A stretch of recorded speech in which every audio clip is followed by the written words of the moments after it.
Hello and welcome. Hey, in this lesson, I want to do some things kind of geared for summer. You know, when I made this video, it's the summer of 2018, and you get outside, you're around a campfire, or maybe you're in your patio and you have a fire pit. I used to do that all the time. My kids would come over, we'd pull out our guitars, and we would just jam, and we'd have a big raging fire. Man, it was great. You know, we'd sing, we'd play, we'd jam, we'd do some tunes. We had a great time. So I want to show you some things that might make it a little easier for you. You know, if you're just starting out on the guitar, and or maybe you've been playing for a while, and somebody starts singing a song, and they ask, "Hey, do you take requests?" Well, I want to try to make it a little easier for you, to try to figure that out. So here, let me show you this. Okay, so here is the like a blues. That's always a good thing, to play, especially if you have some other guitarists. Or maybe you just want to hang out and you want to make up we used to do this all the time. We just start a blues kind of thing, and then we just make up words. Man, it was a blast. If you have some people that are pretty creative, and you can just, the fire smoke in my eyes blues. You could say anything that you'd like. So anyway, let me just show you just a simple E blues. Okay, so the E blues is simple. I'll just do a little shuffle here, and I'm just putting my finger down here, and then I'm adding my third finger here to the fourth fret on the A string, right? So I'm going. Okay, it's a shuffle. Okay, so it's a blues. It's a blues shuffle. Now, when you go to the A, right here, and then a lot of times I'll just do the B down here. I'll do my A7.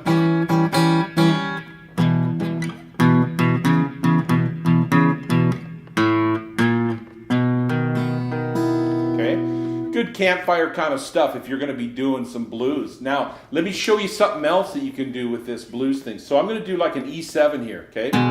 But I'm going to take this finger and I'm going to mute the D strings. So I'm not going to have this open like a E7. I'm just going to mute it, okay? So I'm going to play the E and the B, and then up here the G sharp. Okay, so and I'm going to strum it. Okay, now I'm going to go up here. Okay, so I have my third finger on the fourth fret of the A string, and I'm still muting the D string, but I'm still playing this. Now I'm playing an A, and then I go up here to the fourth fret on the G string, muting the D, and then my finger is here on the fifth fret of the A string. So it sounds like this.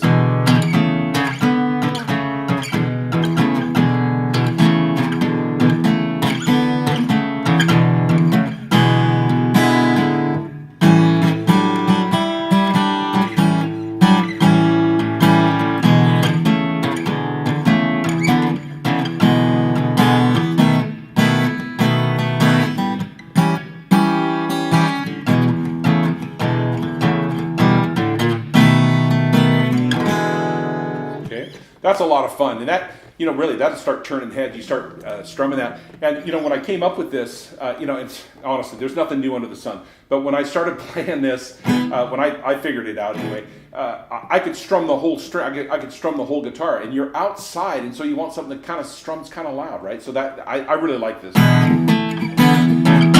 Yeah, this is just all for the blues, okay?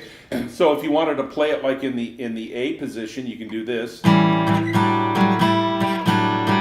Just like we did, when we were doing the E, and then we went to the A. So just do the A like this. Now you go to the D. What do you do there? You do kind of the same shapes that you do on the A. So it looks like this. Now I'm muting the B string, and I'm on the G4, and I'm on E3. Sorry. So G4, muting the B, and the E string, third fret, and then I do both on the fifth fret, the G and the E on the fifth fret, and I'm still muting the B. So it sounds like this. It goes.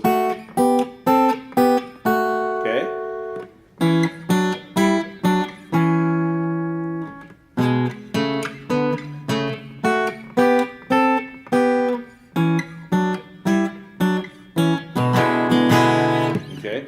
So there it is. is an A. So and you can just strum the whole thing. So it's nice and it's loud, and you're out there, and the smoke is in your eyes, and people are singing, and you're having a great time. Okay, so let me show you a couple more things. Okay, so now we did the blues. That's the 1, 4, and 5. Now let's say, for example, that somebody says, "Hey, do you know this song?" And they start singing it a little bit, and so you're trying to, you try to find the key where they're at. Okay, usually, kind of about where they are. Now it could be one of 3 notes. It could be the root, and that could be the actual chord. It could be the 3rd of the chord, or sometimes it could be the 5th of the chord. Most of the time it'll either be the 3rd, 5th maybe, the root obviously, one of those 3, kind of depends. And, so you're trying to find the key where they're at.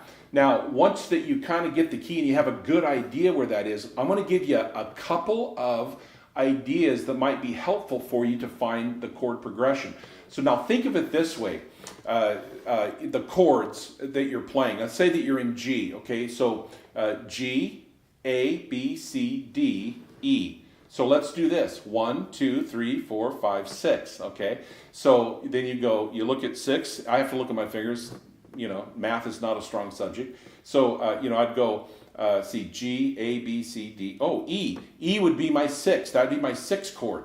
And then G, A, B, C is my 4th, okay? D is my 5th, okay? Now, some of you might know that. So the 1, 4, 5, and 6, those chords are probably going to be used, I don't know, when you're singing around the campfire, probably going to be used in about 90 or more % of every song that you're going to sing. And you just got to kind of get it in the right order. It's really, it is that simple.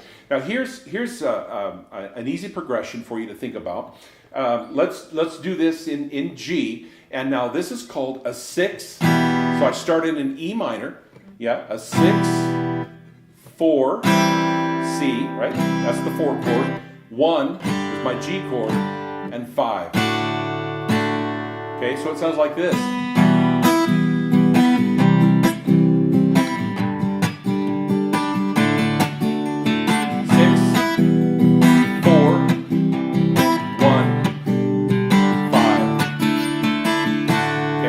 Sometimes songs would just have, the 1 and the 5. Yeah. Sometimes songs, I know maybe I'm going way too fast here, but songs sometimes can start on the 4 chord. To the 1, 4, 1,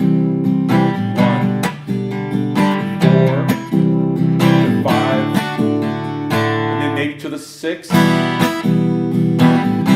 4, 5. Normally, a song has a strong tendency to go from the 5 to the 1, okay? Now, why am I telling you all this? When you're sitting around a campfire and somebody wants to sing and they want to get a song, try to figure out as close as you can get and start strumming the chords. A lot of times, people that are going to sing, they'll try to adjust, and then, that'll help you to get the chords and kind of figure out like what the changes are, and then at that point you can change the key, once that you have that. All right. If you haven't yet subscribed to the YouTube channel, please consider doing that. I'd really love to have you a part of our community. I have a Facebook page, Hess Guitar, also my website, hessguitar.com. Really want to start building a good community. Also Patreon. It's down here in the links in the description. So hey, until next time, happy practice.